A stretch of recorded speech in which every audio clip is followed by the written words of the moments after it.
From Korea to Germany. From Alaska to Puerto Rico.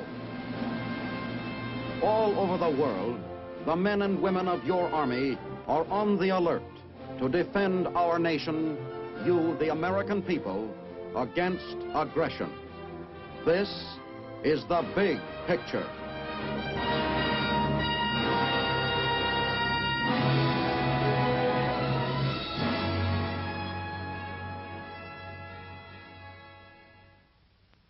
Welcome to the big picture. I'm Captain Carl Zimmerman, here to tell you about your United States Army. And today the big picture shows you how the Signal Corps serves as the eyes and ears of your Army. You'll see how the Signal Corps, using highly specialized skills, devices, and techniques, provides the intricate communications and other facilities without which modern warfare would be impossible. Signal Corps photographers, overseas and elsewhere, have filmed many of the pictures you see on this program. And now, the eyes and ears of your Army, the Signal Corps.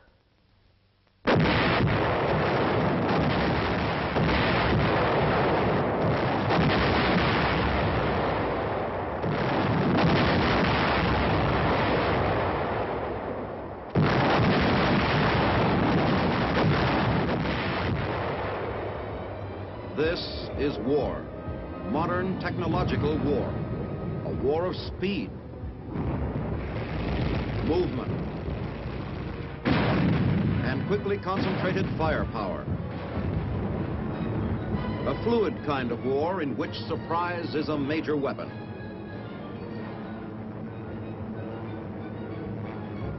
Today, more than ever before in our history, our Army must operate as a closely knit team.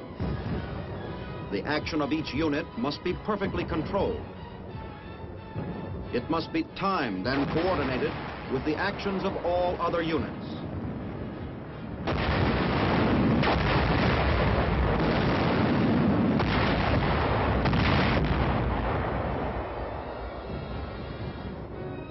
Communications are vital for a rapid exchange of facts and the fast transmission of orders.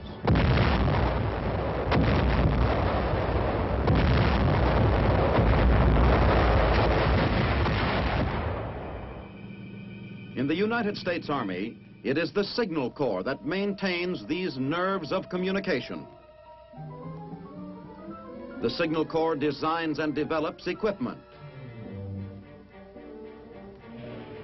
installs it, and operates it.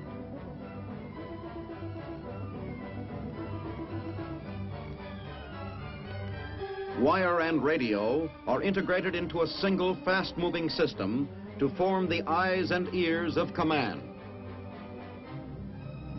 In war, the role of the Signal Corps is vital. In modern war, it may be decisive. Swift new weapons require swift countermeasures, split-second warning devices, and high-speed communications. Signals must outspeed the fastest plane and outdistance the rocket. Distances are steadily shrinking. A direct attack from another continent is possible. Our military communications must be ready for such a challenge. This is the prime responsibility of the Signal Corps. Today it maintains a vast network of wire and radio channels that link Washington immediately with the Far East and Europe, with the most remote outposts on our far-flung defense perimeter. Modern global warfare requires a worldwide communication system of unprecedented size and complexity.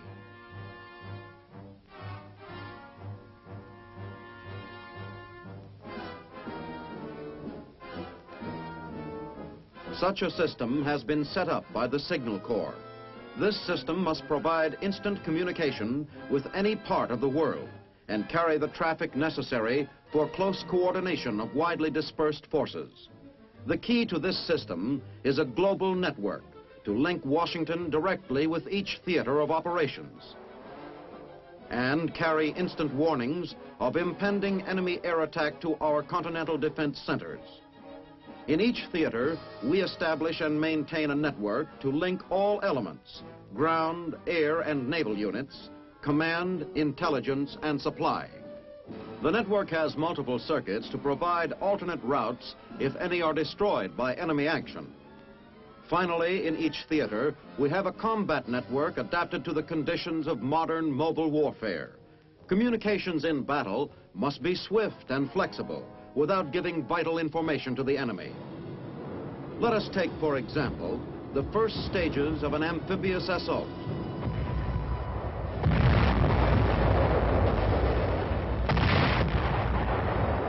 These are the critical moments when precise timing counts most, when success may depend on a momentary advantage.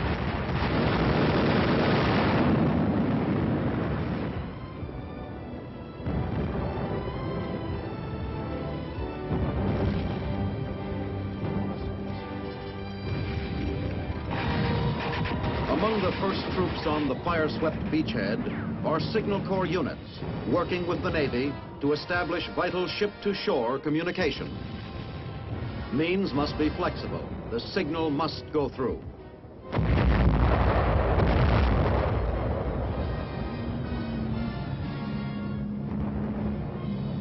Today we are fighting in the mountains of Korea, where towering ridges separate our mobile frontline units and interrupt radio-telephone communication. Messages must get through.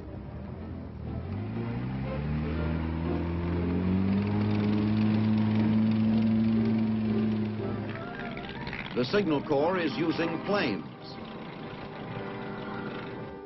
and even homing pigeons as couriers. They use radio relays to hurdle the mountains.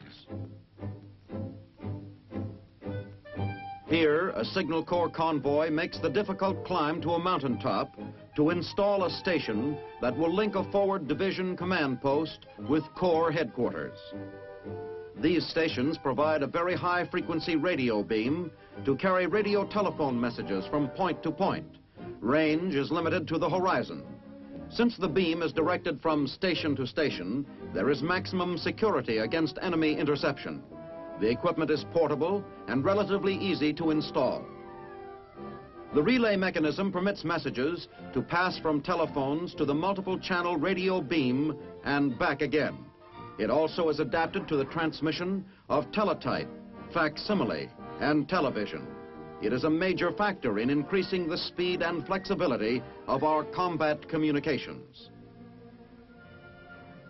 The station is complete after the numerous tests and servicing adjustments are made. Today, as in the past, the Signal Corps keeps pace with the increasing speed and complexity of modern warfare.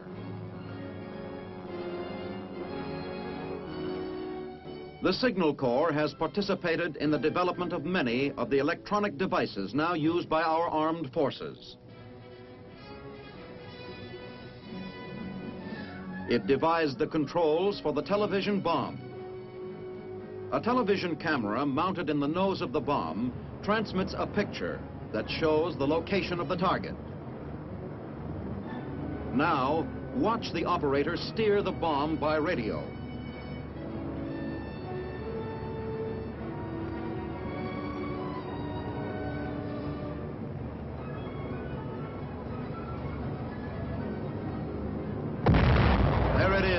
A direct hit. Partly the work of Signal Corps engineers was the proximity fuse in aerial bombs and rockets. A major innovation in World War II, the proximity fuse greatly increased the lethal effect of our weapons. A delicate electronic device, it automatically explodes a projectile just before it reaches the target.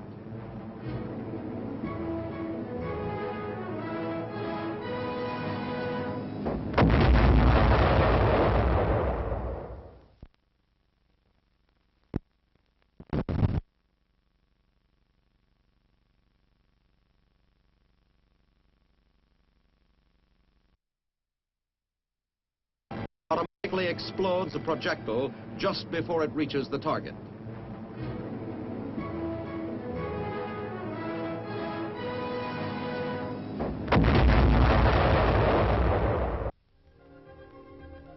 Assistance was given in the development of a technique to detonate mines by radio signal. The enemy can't explode the mines unless they know the combination of our frequencies. These combinations are set up through the use of a standard telephone dial.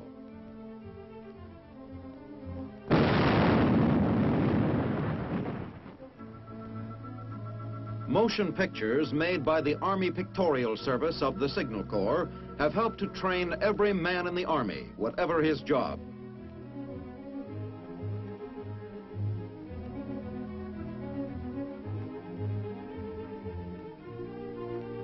Training films are estimated to cut down the training time by at least 30%, and at the same time coordinates and unifies the Army's training programs.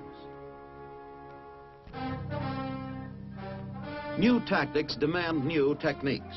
An airborne invasion depends on a concentration of forces. The Signal Corps designed means to achieve this end, the Rebecca-Eureka system. In advance of the landing, a paratrooper is dispatched to the designated drop zone. He carries a radio that establishes a directional beam. His part of the system is Eureka.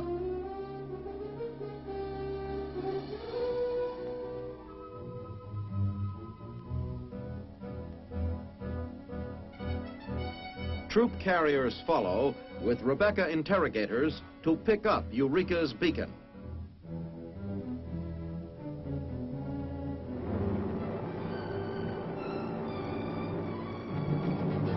The Eureka beacon then guides them to the spot where the paratroops must drop.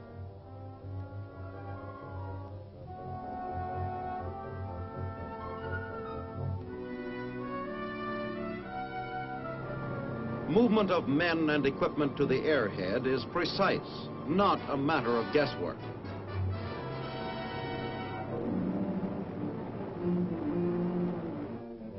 The Signal Corps was a pioneer in the field of radar,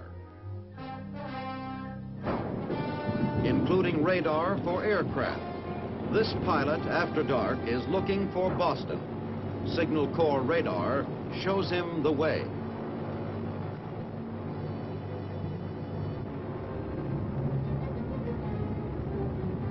Here is what he sees as the sensitive echoes appear on his scope. The white spots are Boston and the surrounding cities.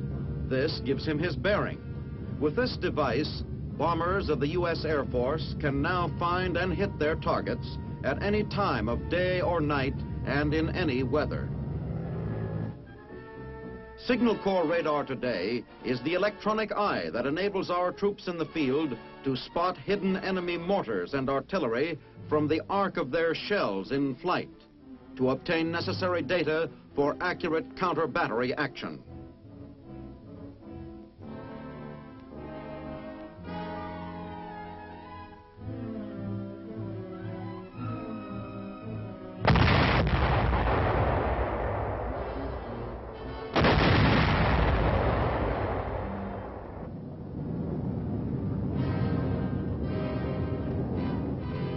This same electronic eye today gives the signal to other electronic devices that automatically aim an anti-aircraft battery.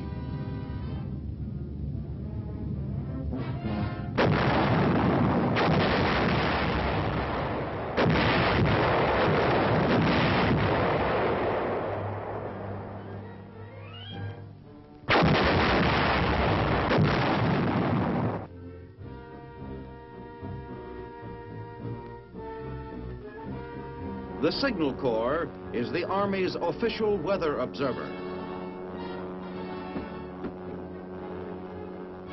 Among the Signal Corps' weather instruments is an automatic weather station which can secure data even from points behind enemy lines.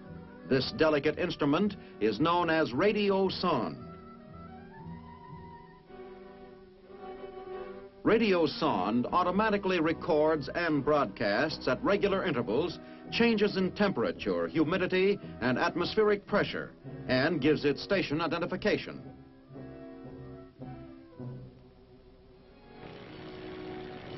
Signal Corps units were among the first to exploit the use of aircraft in warfare. From the Signal Corps' aeronautical section of World War I grew our present Air Force. Today, the Signal Corps again has an air section for photo reconnaissance.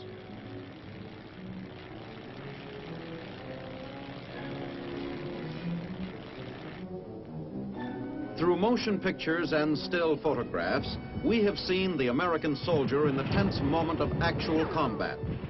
Think about the men who take these pictures. They have to be in the thick of the action. The Signal Corps combat photographers obtain a visual record of events at the front that is vital to our commanders in making decisions on strategy and tactics.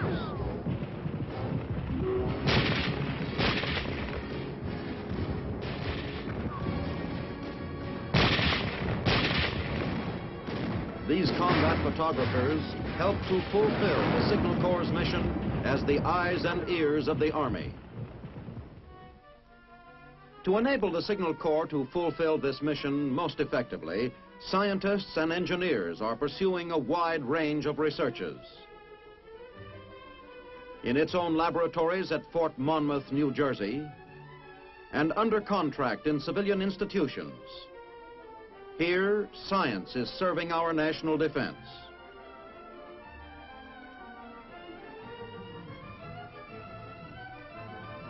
Today, the main focus of this research is in the field of electronics, on the electron tube, which is the key to radio, radar, television, telephoto, and numerous other devices. The useful electromagnetic spectrum is being extended through microwave radar bands to wavelengths approaching infrared radiation. To develop new electron tubes for narrow beam communication and high definition radar.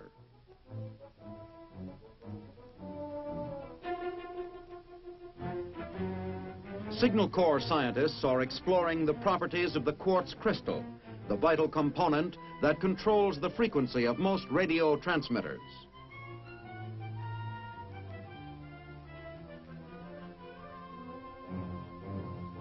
Today, a synthetic substitute is being produced. Quartz crystals are a strategic item which the U.S. normally must import from abroad. A special heat processing method plays an important part in prolonging the life and efficiency of the crystals.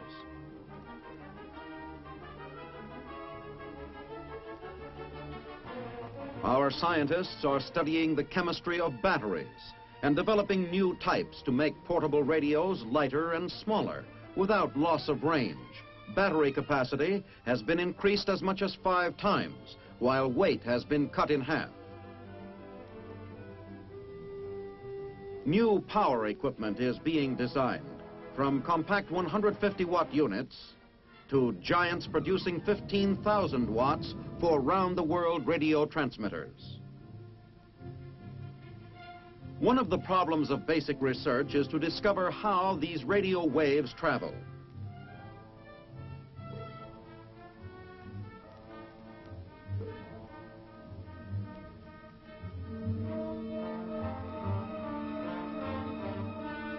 To probe the secrets of wave propagation, rockets carry Signal Corps apparatus 100 miles into the upper atmosphere.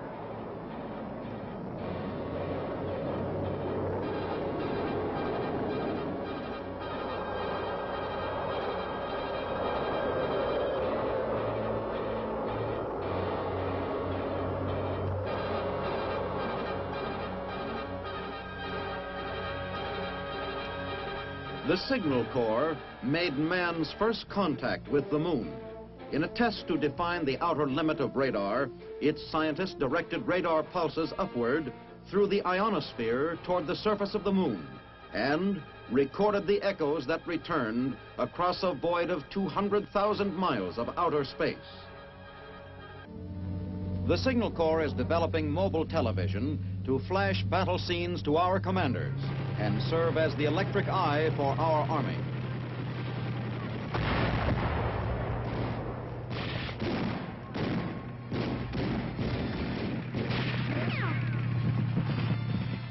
Signal Corps technology is integrating radio and wire into a single fast-moving communication system.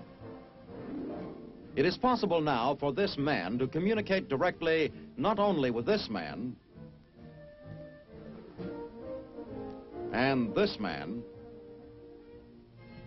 but also with this man, so that all of them fight as a team. This solves only one problem. All equipment must be highly mobile to fit the tactics of modern warfare.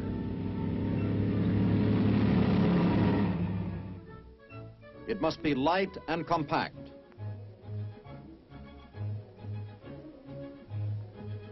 Many new circuits no longer use conventional wiring.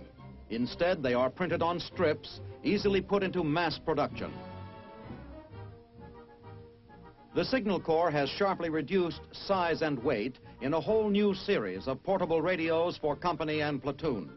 Field switchboards have been streamlined, but have greater capacity. Wire is lighter. During World War II, it took 2 men to lay wire with this cumbersome reel. The same footage now can be contained in a 26-pound package. It can be laid by 1 man. It can be laid by jeep or by plane over miles of rough country in a few minutes.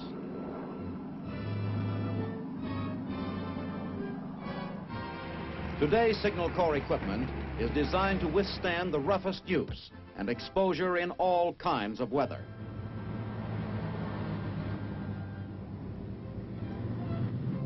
New specifications have to be met for new tactics of warfare. Size and weight are important in an airborne invasion.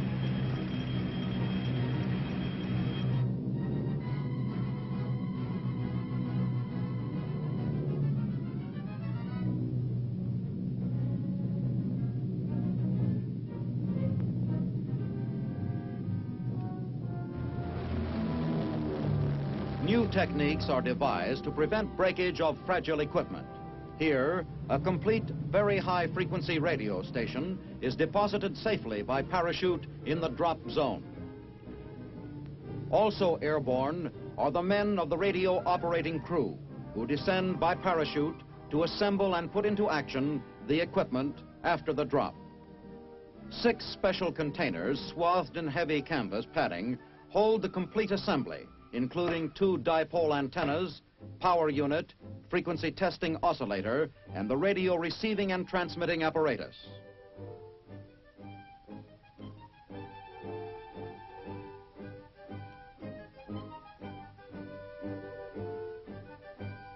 Today's Signal Corps equipment must be ready to function in the heat and humidity of a tropical jungle, or at temperatures far below zero in Arctic and subarctic regions.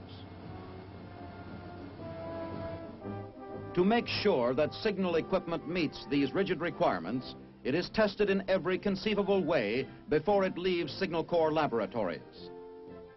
First, it is subjected to the rigors of an artificially produced Arctic climate, then to blistering artificial heat. It is subjected to intense vibration and severe shock. It is exposed to drenching rain and enveloped in penetrating fog. In war, both men and equipment must face wide variations in weather.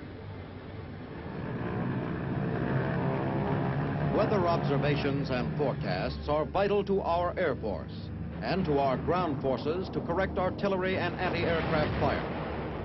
The Signal Corps has developed a whole series of new weather devices for a wide range of tactical situations. Airborne radio sondes transmit data on atmospheric conditions up to a height of 140,000 feet, and radar tracks the radio sondes to chart wind speed and direction.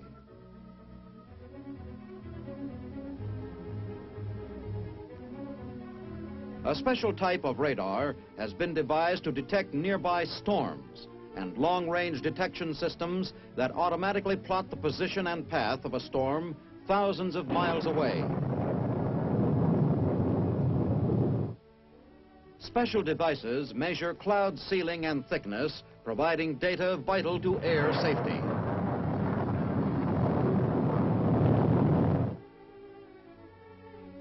Charts based on weather data gathered by these and other Signal Corps devices quickly circulate by facsimile transmission through the arteries of the Army's integrated communication system, giving information to our forces that is vital in all tactical situations.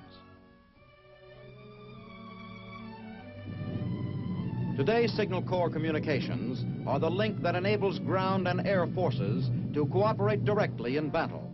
Here, a frontline observer pinned down by the enemy accurately guides a bomber to an enemy bunker.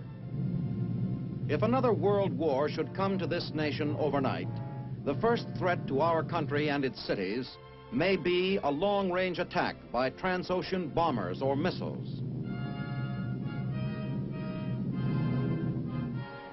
Today, electronic devices can detect and warn of the intruder's approach from a perimeter of ships at sea and from a rim of scattered outposts.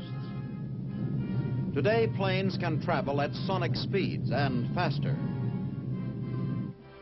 Warning signals and target data must travel at once through our signal systems to automatic plotting devices at fire direction centers for split-second counteraction.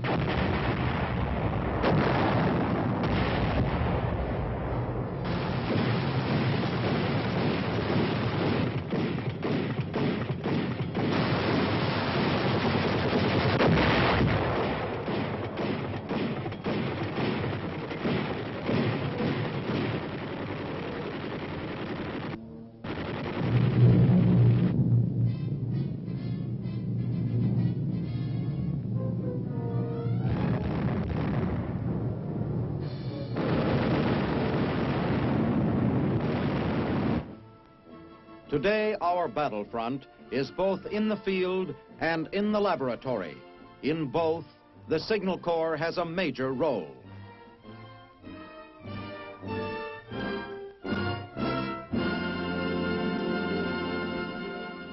You've seen what the Signal Corps is doing to carry out its function as the eyes and ears of your Army. The Corps utilizes the latest advances in technology to make our Army the most modern in the world today. Next week on The Big Picture, we spotlight the Quartermaster Corps, enough and on time. This is Captain Carl Zimmerman inviting you to be with us then.